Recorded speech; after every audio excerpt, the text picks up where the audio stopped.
இந்து சமய அறநிலையத்துறை சார்பில் 190 கோடியே 40 லட்சம் ரூபாய் மதிப்பீட்டில் 18 திருக்கோவில்களில் 25 புதிய திட்டப்பணிகளை காணொலி காட்சி மூலம் முதலமைச்சர் மு க ஸ்டாலின் தொடங்கி வைக்கிறார். காட்சிகளை நேரலையில் பார்க்கிறார்.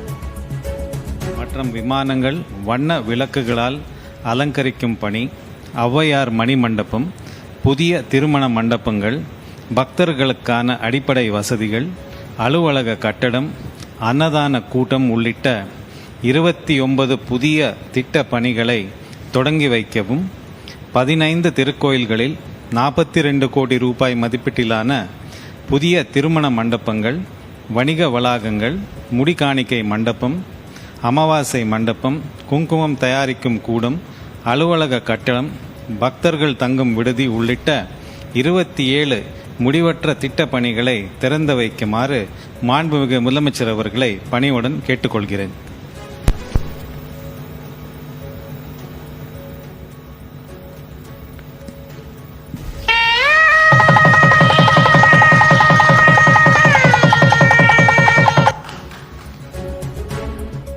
இந்து சமய அறநிலையத்துறையின் பல்வேறு திட்டங்களை காணொலி காட்சி வாயிலாக முதலமைச்சர் மு க ஸ்டாலின் தொடங்கி வைக்கிறார். விவரங்களோடு செய்தியாளர் அபினேஷ் இணைகிறார். அபினேஷ், விவரங்கள்.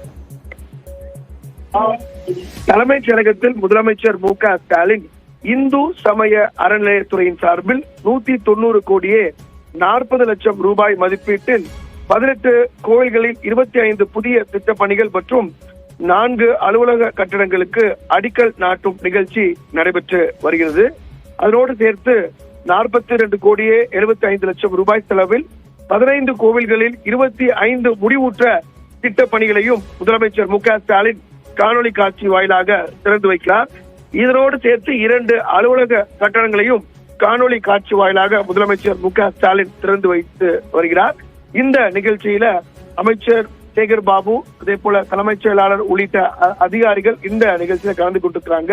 குறிப்பாக இந்த புதிய 18 திருக்கோயில்களுக்கு 190 கோடியே 40 லட்சம் ரூபாய் மதிப்பீட்டுல இந்த புதிய திட்டப் பணிகளுக்கான அடிக்கல் நாட்டு நிகழ்ச்சி என்பது முதல்ல தொடங்கி இருக்கிறது.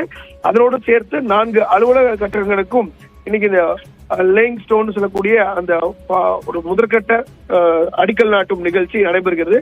இதற்கு பிறகு முடிவுற்ற 15 கோவில்களில் அதற்கான பணிகளையும் முதலமைச்சர் திறந்து வைக்கிறார். குறிப்பாக இணை ஆணையர் அலுவலகம், உதவி ஆணையர் அலுவலகம் உள்ளிட்ட 4 அலுவலக கட்டடங்களுக்கும் அடிக்கல் நாட்டக்கூடிய அந்த நிகழ்ச்சி என்பது காணொலி காட்சி வாயிலாக நடைபெற்று வருகிறது. நந்தா, நன்றி அபினேஷ், விரிவான விவரங்களுக்கு.